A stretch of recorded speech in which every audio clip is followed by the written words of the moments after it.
अस्सलाम वालेकुम, मेरा नाम है खुशी बस। आज हम डिस्कस करेंगे 9th क्लास की बायोलॉजी में चैप्टर 8। चैप्टर का नाम है न्यूट्रिशन। आज हम उसका लेक्चर नंबर 5 डिस्कस करेंगे। आज का जो हमारा टॉपिक है वो है the effects of mall nutrition, कि माल न्यूट्रिशन के कौन कौन से इफेक्ट्स हैं। माल न्यूट्रिशन हर्ट्स पीपल बहुत मेंटली और फिजिकली। माल न्यूट्रिशन जो है वो लोगों को मेंटली और फिजिकली दोनों प्रॉब्लम देता है। मोर माल नरिश अ पर्सन, जिसको एक भी इंसान को अगर माल नरिशमेंट नरिश ज़्यादा होगा तो उसके अंदर क्या है कि बहुत सारे न्यूट्रिएंट्स की कमी होगी। ठीक है, the more likely person will experience health issue. इसी पे ऐसे ही इंसान को क्या है, बहुत सारे हेल्थ इश्यूज वगैरह का सामना करना पड़ता है, जिनमें से कुछ नीचे दिए गए हैं। नंबर 1 है स्टार्वेशन। क्या है मतलब फाका कशी। स्टार्वेशन मतलब फाका कशी, इसमें क्या है कि कैलोरिक बहुत सारी कैलोरीज वगैरह की, ठीक है, वो डेफिशिएंसी होती है। ठीक है, एनर्जी बहुत कम इंटेक की जाती है। ज़ाहिर फूड हम अगर कम खाएंगे तो फिर क्या है, फाका कशी होगी। जैसे फूड कम खाएंगे, कैलोरीज कम जाएंगी, एनर्जी कम होगी, तो उसके हिसाब से क्या ये भी एक बहुत ही एक्सट्रीम लेवल पर होने वाली माल न्यूट्रिशन है। ठीक है, इन ह्यूमंस के अंदर अगर ज़्यादा फाका कशी होगी तो फिर क्या है कि बहुत सारे जो हमारे ऑर्गन्स वगैरह हैं वो डैमेज भी हो सकते हैं, इवन डेथ भी हो सकती है। ठीक, सेकंड आता है हार्ट डिजीज़। हार्ट डिजीज़ जो ये टर्म है, इसको हम इंटरचेंजेबली बोल सकते हैं cardiovascular disease.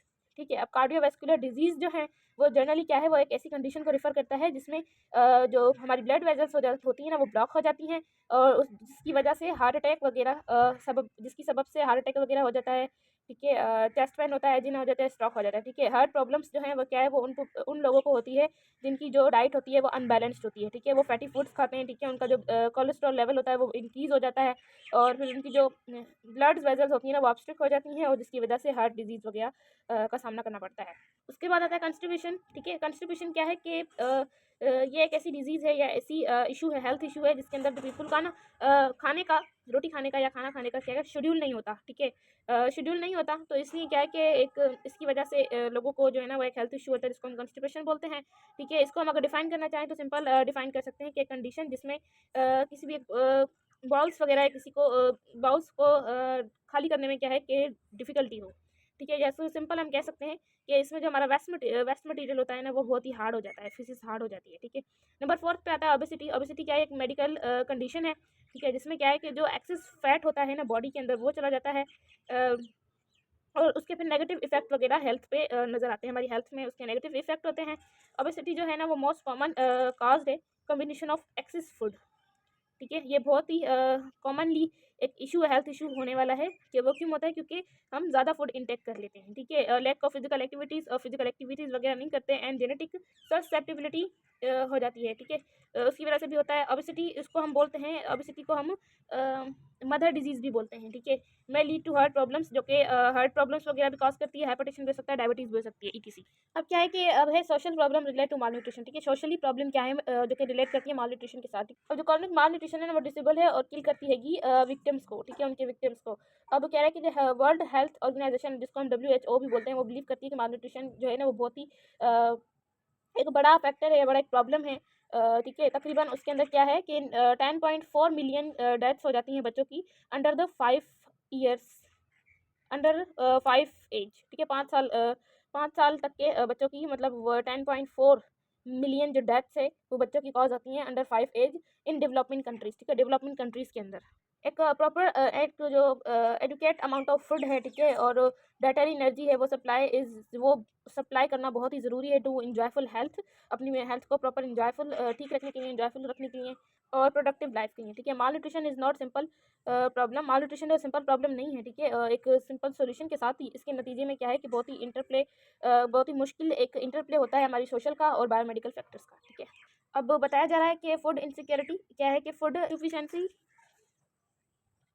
Insufficiency refers to insufficient food supplies to meet minimum daily diet requirement. ठीक है, यहाँ पे क्या है, फूड की कमी हो। ठीक है, जैसे कि हमारी जो डेली डाइट है उसकी जितनी भी उसकी रिक्वायरमेंट्स हैं उससे कम फूड को सप्लाई किया जाए। ठीक है, उसके हिसाब से जैसे कि बहुत सारी कंट्रीज़ है, जैसे कि अफ्रीका हो गई, part of other developing countries, ऐसी बहुत सारी डेवलपिंग कंट्रीज़ हैं जो कि प्रोड्यूस नहीं कर पाती हैं अपना प्रॉपर फूड उनकी ज़रूरत के मुताबिक। ठीक है, जितना उनको फूड चाहिए होता है, और ठीक है उनकी, और उसके हिसाब से, और जो पॉपुलेशन इंक्रीज़ हो रही है उसके हिसाब से। ठीक है, और नॉट ओनली डू दे, ये इस वजह से भी नहीं कर सकते प्रोड्यूस, उनको जो प्रॉपर जितनी उनकी ज़रूरत होती है, जिनको जितना उनको नीड होती है ना उनकी फूड की, वो उसके हिसाब से उसको सप्लाई नहीं कर पाते। But they are coming economically unable, ठीक है, और ना ही वो उसे परचेज़ कर पाते हैंगे, जिनके पास जितना भी या फिर कुछ ऐसे हैं जो कि परचेज़ नहीं कर पाते हैं, उनके पास जितना भी अवेलेबल फूड है वो फ्रॉम एक्सपोर्टिंग कंट्रीज़, ठीक है, या फिर कंट्रीज से एक्सपोर्टिंग वगैरह भी नहीं हो पाती, ठीक है, जिसकी वजह से क्या है कि इनसिक्योरिटी होती है कि फूड की पुअर कंट्रीज़ के अंदर, और जिसके नतीजे में क्या है कि मिलियंस लोग जो हैं वो भूखे रह जाते हैं और माल नरिश्ड होते हैं, ठीक है।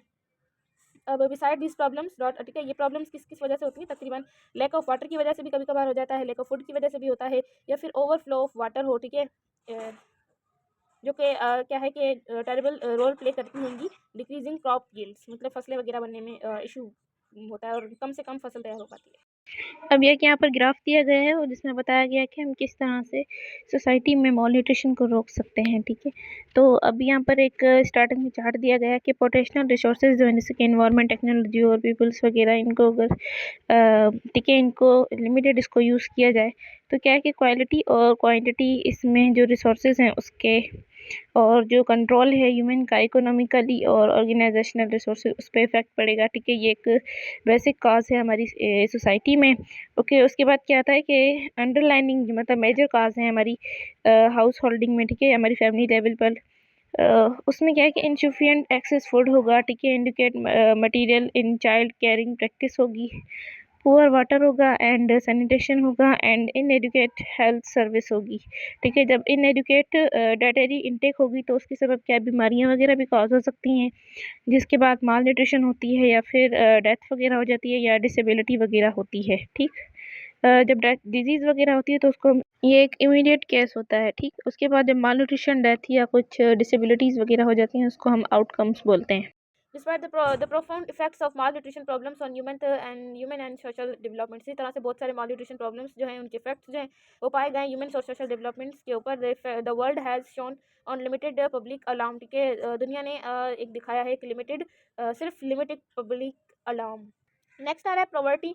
पॉवर्टी मीन्स गुर्बत, ठीक है, for various reason people in developing countries, बहुत सारी डेवलपिंग जो कंट्रीज हैं, ठीक है, उसमें क्या है increasingly unable to produce enough food, वहाँ पर क्या है कि बहुत सारा जो फूड है वो प्रोड्यूस नहीं किया जा सकता, ठीक है, देयर ऑन नीड्स, उनकी ज़रूरत के मुताबिक, to meet the ongoing demand, उनकी डिमांड के मुताबिक, फॉर फूड डिफिकल्ट कंट्रीज।